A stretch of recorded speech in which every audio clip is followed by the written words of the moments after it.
வணக்கம் வணக்கம். கொஞ்சம் கர்நாடக சங்கீதத்தில் அதுக்கு வருங்காலம் இருக்கா இல்லையா அப்படின்னு எல்லாம் கொஞ்ச நாள் முந்தி வரைக்கும் பெரிய டிஸ்கஷன் நடக்கும் பல இடங்களில். ஆனால் இப்போ அதெல்லாம் அடங்கி போச்சு. ஏன்னா எத்தனை இளைஞர்கள், அதாவது அதுக்கெல்லாம் ஒரு இசைக்கலைஞர்கள் புதுசாக தோன்றி வர்றாங்க. அதுக்கு ஒரு அளவே கிடையாது, எண்ணிக்கையே கிடையாது. எல்லாரும் ரொம்ப நல்லா பாடிட்டு இருக்கா. அதுதான் அங்கே ஆச்சரியம். அத்தனை பேர் அப்படியே முளைச்சி வராங்க. அது ஒரு பெரிய விஷயம். இது அண்மை காலத்தில் நடந்த ஒரு டெவலப்மெண்ட். அதனால் ஒன்றும் கர்நாடக சங்கீதத்தோட வருங்காலம் ரொம்ப, நான் நிச்சயமாக சொல்கிறேன், ரொம்ப ரொம்ப நல்லா இருக்குது. இப்போ சரி, விஷயத்துக்கு வாங்குவோன்னு சொல்லுவீங்க. ஸ்வேதாரண்யம் சகோதரிகள் அவங்களோட ஒரு கச்சேரியை கேட்டேன். நான் அண்மையில் ஆன்லைனில் தான் பார்த்தேன். அந்த கச்சேரியை பற்றி சொல்கிறதுக்கு முந்தைய ஸ்வேதாரண்யம் அப்படின்னு அவங்க பேர் வச்சுருக்காங்க. ஸ்வேதாரண்யம் சிஸ்டர்ஸ், ஸ்வேதாரண்யம் சகோதரிகள். ஸ்வேதாரண்யம்னா திருவெங்காடு. அங்கே ஸ்வேதாரண்யேஸ்வரர் ஆலயம் இருக்குது. திருவெண்காடு, வெள்ளைக்காடு, ஸ்வேத ஆரண்யம், இப்படிதான் அந்த பேர் வந்தது. அவங்க அதை வச்சுக்காமல் திருவெங்காடுனே வச்சுட்டு இருக்கலாம். ஆனால் ஸ்வேதாரண்யம்னு வச்சுட்டு இருக்காங்க பார்த்தீங்களா, அவங்களுக்கு முதல் செல்யூட். ரெண்டாவது, கச்சேரி எப்படின்னு நீங்கள் கேட்குறீங்க. அது எனக்கு என் காதில் விழறது. அது கச்சேரி எப்படி இருந்ததுங்கிறத கடைசியில் சொல்கிறேன். இப்போ சொன்னால் நல்லா இருக்காது. அப்புறம் வெல் பிகன் ஹாஃப் டன் அப்படின்னு ஆங்கிலத்தில் சொல்லுவாங்க. அதாவது ஆரம்பம் நல்லா இருந்ததுன்னா அதுவே பாதி வெற்றி. அந்த மாதிரி தான் இந்த கச்சேரி இருந்தது. முதல் சாகித்யாவை எடுத்துட்டது தியாகையருடைய ஏலா நீ தயராது. அது பால கனகமையானதான் ஆரம்பிப்பாங்க.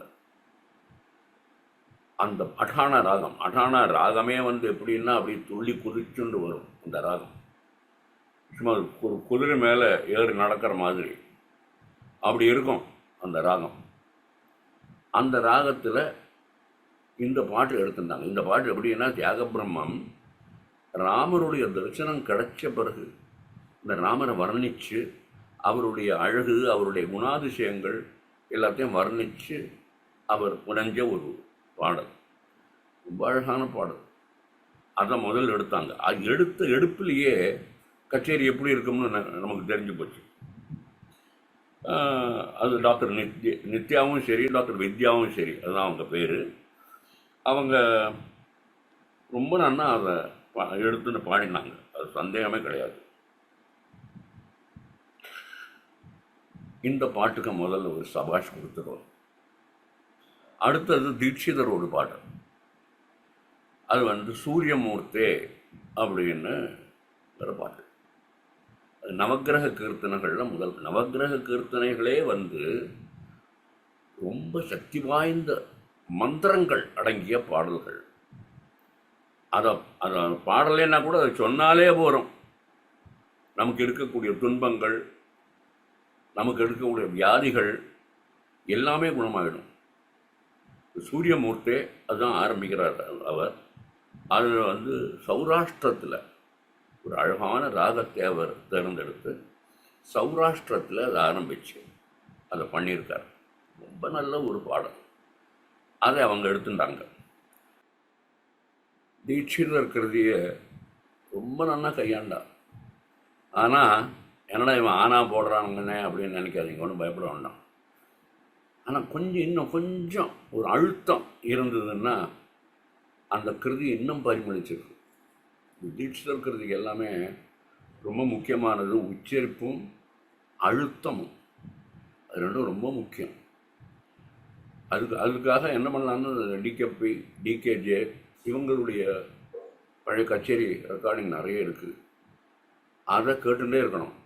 அந்த தீட்சிதர் கிருதிகளுக்கு மட்டும் அது ரொம்ப முக்கியம். அது ஒன்று தான் நான் சொல்ல விரும்புகிறேன், வேறு ஒன்றுமே இல்லை. நான் ஒரு விமர்சனமாக சொல்லலை, ஒரு ஒரு ஒரு சஜஷன், அவ்வளோதான், ஒரு யோசனை. அடுத்தது ரஞ்சகமான ரஞ்சினி ராகத்தில் ஒரு ஆலாபனை.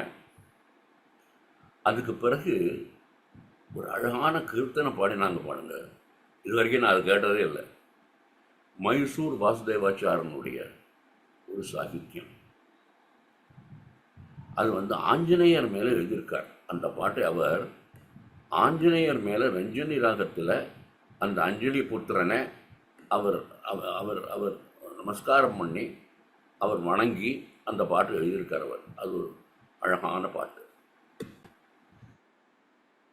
பிரணமாமியகம் ஸ்ரீ பிராணநாதம், அதுதான் அந்த பாட்டு. அது ஒரு ரேயர் தாளத்தில் வர அவர் அதை போட்டிருக்கார். அதாவது மிஸ்ர திருப்புடை. ஆதி தாளங்கிறோமே அது சதுஸ்ர திருப்புடை. 1 2 3 4 5 6 7 8. இது மிஸ்ர திருப்புடை.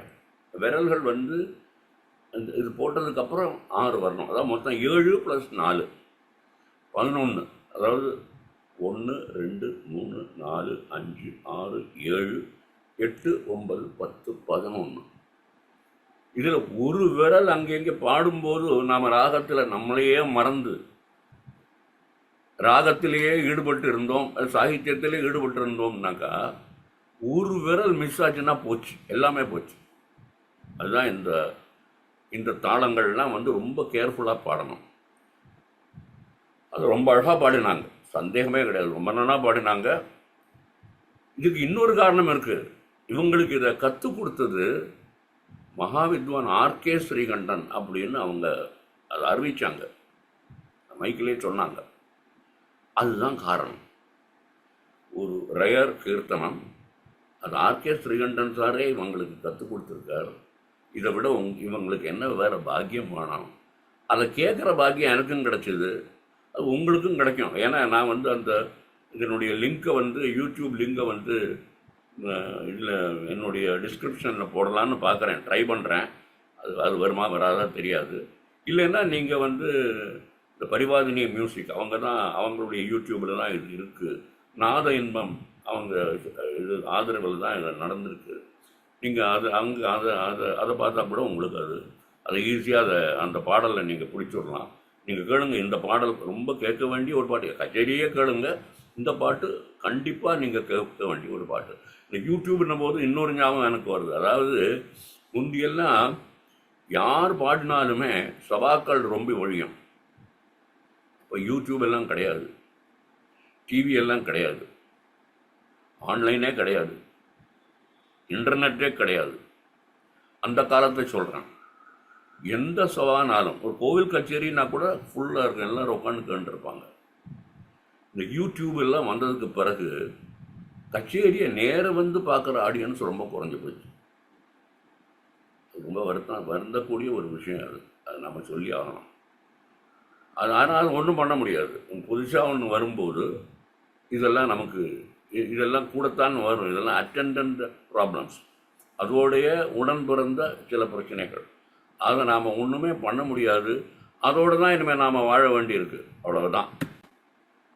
ஒரு விஷயம் சொல்ல மறந்து போயிட்டேன். இதில் அவங்க ஸ்வரப்பிரஸ்தாரம் வேறு பண்ணினாங்க, ரொம்ப நல்லா இருந்தது. அவங்க 2 பேரும், அப்புறம் அந்த வயலினிஸ்ட்டும். அதாவது இதில் இன்னொன்று இந்த கச்சேரியில் என்ன சொல்லணும்னா, ரொம்ப ஒரு ஒத்துழைப்போட அப்படி இணைஞ்சு இசைந்து வாசித்த பக்கவாத்தியங்கள், அதை சொல்லி ஆகணும்.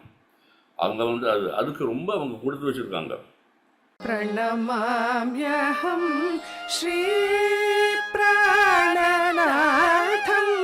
निरन्तरं प्रणमाम्यहं श्रीप्राणनाथं निरन्तरं प्रणमाम्यहं श्रीप्राणनाथं निरन्तरं प्रणमाम्यहं श्रीप्राणनाथं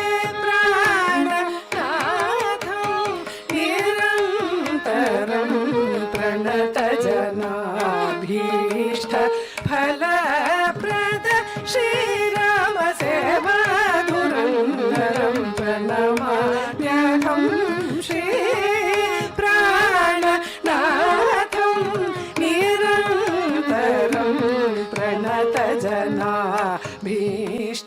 फलप्रद श्रीराम सेवा धुरन्धरं प्रणमाम्यहं श्री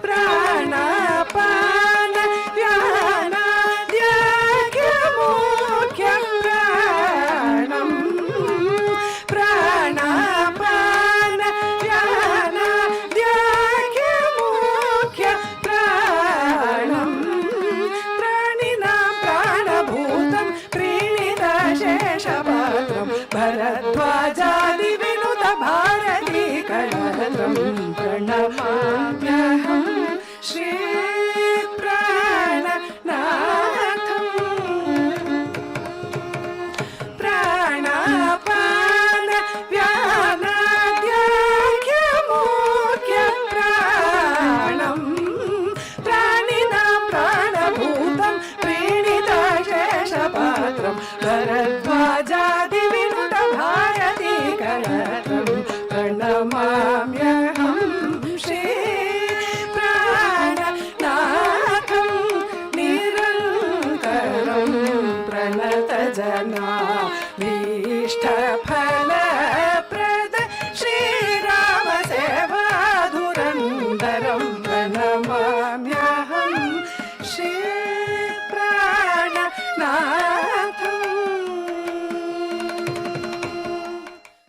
அதுக்கு ரொம்ப அவங்க கொடுத்து வச்சுருக்காங்க. அந்த பக்கவாத்தியங்கள் வந்து யாருன்னு சொல்கிறேன். வயலின் வாசித்தவர் புதுக்கோட்டை அம்பிகா பிரசாத். அது ஒரு அழகான ஒரு வாசிப்பு. ரொம்ப ரொம்ப செஞ்சு ஒரு தடாலடி கிடையாது, ஒன்றும் கிடையாது. அப்படியே காமாக உட்காண்டிருக்காரு. அப்பப்போ ஒரு சிரிப்பு ஒன்று வரும் அவருடைய முகத்தில் இருந்து. அது தவிர காமாக உட்காந்து அப்படியே அவர் வாசிக்கிறாராங்கிறதே தெரியாத அளவுக்கு வாசிப்பார். அசாத்தியமான வாசிப்பு அவருடைய. அதெல்லாம் பழைய காலத்து ஆசாமின்னு நினைக்கிறேன். அவருடைய வாசிப்பு ரொம்ப நல்ல வாசிப்பு. அதே மாதிரி தான் மிருதங்கம் வாசித்தாரே அவர் வந்து நெய்வேலி ராம்குமார். அவரும் அதே மாதிரி தான். அப்படி அவங்க உடம்பை கொஞ்சம் கூட அசைக்கலை. கைகளும் விரல்களும் தான் அசையும். ஏன் இருந்தார் நம்ம வயலின் ஆர்டிஸ்ட் மாதிரி அவரும் அப்பப்போ ஒரு பொன் சிரிப்பு. அது ஒரு பொன் சிரிப்பு கரெக்டான நேரத்தில் வரும். ரெண்டு பேருமா அந்த பாட்டை மெருகூட்டி ரொம்ப நல்லா இருந்தது. அந்த சுரங்களோடையும் சரி. ஏன்னா இந்த தாளத்துக்கு சுரங்கள் பாடுறாங்க. அவர் வந்து இந்த தாளத்துக்கு முத்தாய்ப்பு வைக்கணும். எந்த விதமான சலனம் கிடையாது. உடம்புலையோ மனசுலையோ எந்த விதமான சலனமும் கிடையாது. அவ்வளவு அழகாக வாசித்தார். அவங்க ரெண்டு பேருக்குமே என்னுடைய ஒரு சல்யூட். ஏன்னா இது வந்து சாதாரண விஷயம் கிடையாது. அடுத்தது வந்து சுத்த தன்யாசியில் ஒரு பாடல் வரமைய வையான்னு பட்ன சுப்பிரமணியருடைய கீர்த்தனம். அதுலேயும் சுரம் பாடினாங்க. அது ஒரு நீட் ட்ரெண்டிஷன் அப்படின்னு சொல்லணும். ரொம்ப அழகான ஒரு அமைப்பில் அந்த பாட்டை நல்லா பாடி முடித்தாங்க அவங்க. சந்தேகமே இல்லை. அடுத்தது கௌடமல்ஹார் அந்த ராகம். இப்போ உங்களுக்கு தெரிஞ்சிருக்க என்ன பாட்டுன்னு சாரசமுகி சகல பாகினேன்னு அந்த பாடல். அது வந்து மதுரமணியர் தான் அதை வந்து ரொம்ப பாப்புலரைஸ் பண்ணார். முத்திய பாகவதனுடைய பாட்டு. அது ரொம்ப அழகான இந்த ராகம் வந்து தீரசங்கராபரணத்தினுடைய ஒரு ஜன்யம். இது வந்து அவங்க ஹிந்துஸ்தானிலையும் இருக்குது, கர்நாடிகிலையும் இருக்குது. எப்படி அவர் இந்த ராகத்தை பிடிச்சி இந்த பாட்டை போட்டாருன்னு நமக்கு தெரியாது, சொல்ல முடியலை. இதுவும் ரொம்ப ஒரு சுபமான ராகம், நிம்மதியை கொடுக்கக்கூடிய ஒரு ராகம். இதில் ஆரோகணத்தில் எல்லாம் எல்லா சுரங்களும் கிடையாது, அது வேறு இருக்குது. அது ஒரு விதமான ஒரு ராகம். அதில் ரொம்ப நன்னா அந்த பாட்டை முடித்தாங்க, அது சந்தேகமே கிடையாது. அதுக்கு ஒரு சவாஷ் கொடுக்கலாம் அவங்களுக்கு கண்டிப்பாக. அடுத்தது தோடி ராகத்தில் பாபநாசம் சிவனுடைய ஒரு ரொம்ப பிரபலமான ஒரு பாட்டு. அது வந்து இப்போ தெரிஞ்சிருக்கும் உங்களுக்கு, கார்த்திகேய காங்கேய கௌரி தனையா அந்த பாடல் ஜிஎன்பி அது பாடி அதை ரொம்ப பிரபலப்படுத்தினார் அந்த காலத்தில். ஜிஎன்பி கச்சேரிகளே நான் கேட்டிருக்கேன் அப்போது நேராகவே. அப்போது இந்த பாட்டெல்லாம் அவர் பாடுவார், ரொம்ப நல்லா பாடுவார். இவங்களும் கொஞ்சம் கூட சளைக்காமல் பாடினாங்க அந்த பாட்டை, ரொம்ப நல்லா இருந்தது. அதே மாதிரி ஆலாபனையும் சரி, அந்த சொரக்கோர்வைகளும் சரி, அது வந்து வடிவேல் மருவங்கிற அந்த இடத்துல எடுத்தாங்க. அது தாளத்துக்கு முந்திய வரும், சமத்துக்கு முந்தி, ரொம்ப நல்லா இருந்தது. அந்த ஸ்வரங்களும் சரி, அந்த ராக விஸ்தாரமும் சரி, முதல்ல ராக ஆலாபனை 3 பேரும் போட்டி போட்டுண்டு அதை பண்ணாங்க. போட்டி இருந்ததே தவிர ஈழ்ச்சி கிடையாது. குஸ்தி போடலை அவங்க, நீயா நானாங்கிற மாதிரிலாம் இல்லை. ஆனால் ஒன்றுக்கு ஒன்று மிஞ்சி அந்த அளவுக்கு அவங்க அதை கையாண்டாங்க. ரொம்ப நல்லா இருந்தது அந்த பாடம். அதுலேருந்து ஒரு பகுதியை கேட்கலாம்.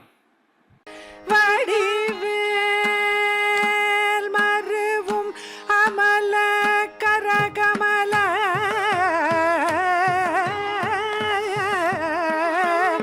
வடிவேல் மருவும் அமல கரகமல குறுநகை தவள் ஆறுமுக வடிவேல் மருவும் அமல கரகமல குறுநகை தவள் ஆறுமுக வடிவேல் மருவும் அமல கரகமல குறுநகை தவள் ஆறுமுக வடிவேல் மருவும் அமல கரகமல.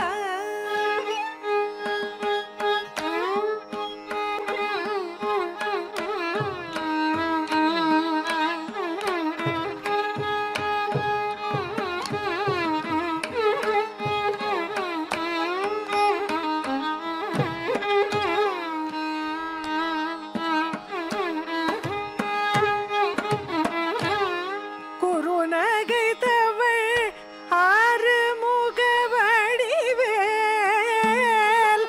மருவும் அமல கரகமல குறுநகை தவள் ஆறுமுக வடிவேல்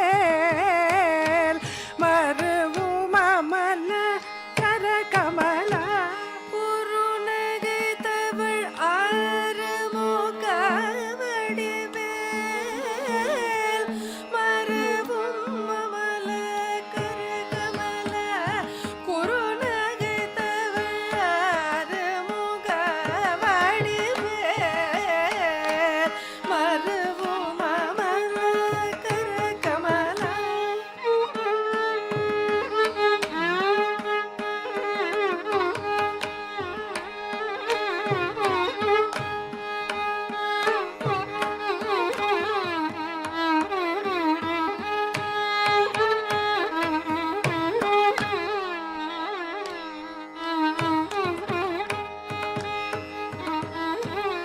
குறுநகை தவள் ஆறுமுக வடிவேல்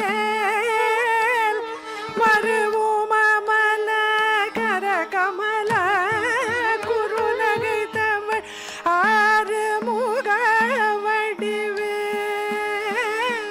மருவும் அமல கரகமல குறுநகை தவள்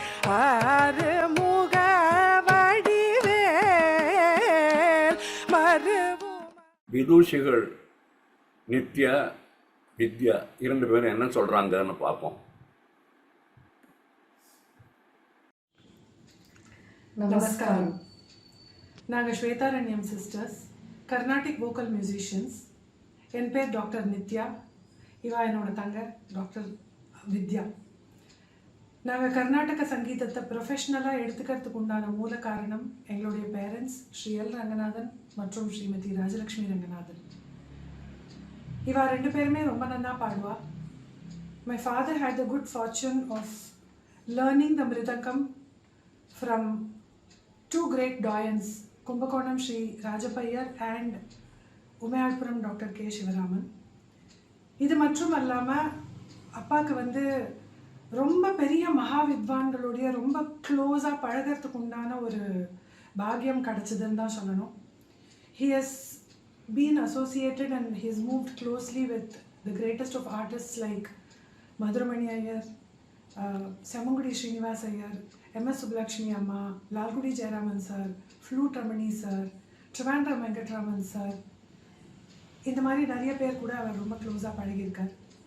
பட் அன்ஃபார்ச்சுனேட்லி அவர் வந்து சங்கீதத்தை ப்ரொஃபஷ்னலாக எடுத்துக்கணுன்ற ஆசை அவருக்கு வந்து குடும்ப சூழ்நிலையினால் அவரால் எடுத்துக்க முடியல.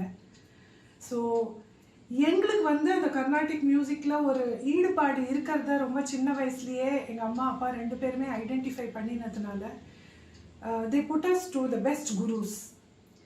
எங்களோட முதல் குரு ஸ்ரீமதி லலிதா வெங்கட்ரமணி. அவள் வந்து ஹரிகேஷ்ணல்லூர் முத்தையா பாகவதருடைய கிராண்ட் நீஸ். ஒரு 35 கீர்த்தனம் வரைக்கும், ஆரம்ப பாடத்துலேருந்து ஒரு 35-40 கீர்த்தனம் வரைக்கும் பாடம் பண்ணுறதுக்கு உண்டான பாக்கியம் கிடச்சிது அவகிட்ட. அட்வான்ஸ் லெவலில் நாங்கள் ஃபர்தராக பர்சியூ பண்ணிட்டு போகிறதுக்கு Tiruvangadu Sri A Jayaraman, prime disciple of Madurai Mani Iyer, அவர்கிட்ட கொண்டு அப்பா அம்மா சேர்த்தா. அவர்கிட்ட கிட்டத்தட்ட ஒரு 17-18 வருஷம் எங்களுக்கு ஒரு பார்ஷியல் குருகுல வாசம்னு சொல்லலாம். அந்த மாதிரி கற்றுக்கிறதுக்கு உண்டான ஒரு பாக்கியம் எங்களுக்கு கிடச்சிது. அவர் காலமாக போகிறான்னு தெரிஞ்சோ என்னமோ தெரியல, எங்களை வந்து சங்கீத கலாநிதி ஸ்ரீ RK ஸ்ரீராம்குமார் கிட்ட போய் நான் சொன்னேன்னு சொல்லு, கற்றுக்கோ அப்படின்னு சொன்னார். அவரும் ரொம்ப கிரேஷியஸாக அக்செப்ட் பண்ணின்னு எங்களுக்கு சொல்லி கொடுத்துட்டுருக்காரு இன்னி வரைக்கும். அவருடைய கான்டாக்ட் மூலிமா ஸ்ரீ RK ஸ்ரீகண்டன் அவர்கிட்ட கற்றுக்கிறதுக்கு உண்டான ஒரு பாக்கியம் கிடச்சிது. இதை தவிர BV ராமன், BV லக்ஷ்மணன் அவர்கிட்ட வந்து ஒரு ஃபியூ காம்போசிஷன்ஸ் கற்றுக்கிறதுக்கு உண்டான ஒரு பாக்கியம் கிடச்சிது. MA, MPhil, PhD Madras university பண்ணிட்டு இருக்கிற அந்த காலகட்டத்தில் நிறைய விதூஷிகள் கிட்ட எங்களுக்கு கற்றுக்கிறதுக்கு ஒரு ஆப்பர்ச்சுனிட்டி கிடச்சிது. Like Srimathi Kalpagam Swaminathan, Sri S Rajamaiyar, Sri TK Govindarao, Srimathi Seetharajan, Srimathi R Vedavalli amma, அந்த மாதிரி நிறைய பேர்கிட்ட எங்களுக்கு கற்றுக்கிறதுக்கு உண்டான ஒரு பாக்கியம் கிடச்சிது. இன்னி வரைக்கும் நாங்கள் வந்து இந்த ஆர்ட் ஃபார்மை வந்து டெடிக்கேட்டடாக ஒரு பக்தியில் to the best of our ability பண்ணிட்டு இருக்கோன்னா அது வந்து டெஃபினட்டாக எங்கள் எல்லா குருஸ்க்கும் போய் சேரணும். ஏன்னா அவள் தான் எங்களை அப்படி வந்து செதுக்கியிருக்கா. ஒன்று ஒரு விஷயமும் சொல்லி கொடுக்கறச்சா அதனோட இம்பார்ட்டன்ஸ் என்ன, அது எப்படி வந்து நம்ம அந்த பக்தியும் பாவபூர்வமாக பாடணும், அந்த கம்போசர் உடைய இன்டென்ஷன் என்ன அப்படின்னு ஒரு விஷயமும் ஒரு மைன்யூட் டீட்டெயில்ஸ் முதற்கொண்டு எங்கள் எல்லா ஒரு குருவும் எங்களுக்கு சொல்லி கொடுத்துருக்கா. அதை வந்து நாங்கள் இன்னி வரைக்கும் கடைப்பிடிக்கிறதுக்கு ட்ரை பண்ணிட்டு இருக்கோம், இன்னமும் ட்ரை பண்ணுவோம். எவ்ரி ரெண்டிஷன் நாங்கள் பாடுற ஒரு ரெண்டிஷனுமே we always place it at the lotus feet of our parents and all our gurus.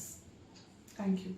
Neyveli ராம்குமாரனுடைய மிருதங்க வாத்தியம் ரொம்ப அடக்கமாக, ஆனால் பாட்டுக்கு ரொம்ப இழைஞ்சு ரொம்ப நல்லா இருந்தது. அது சொன்ன தனி ரொம்ப அழகாக இருந்தது. அவர் அசையவே இல்லை, அந்த கையும் விரல்களும் தான் அசைஞ்சுன்னு இருந்தது.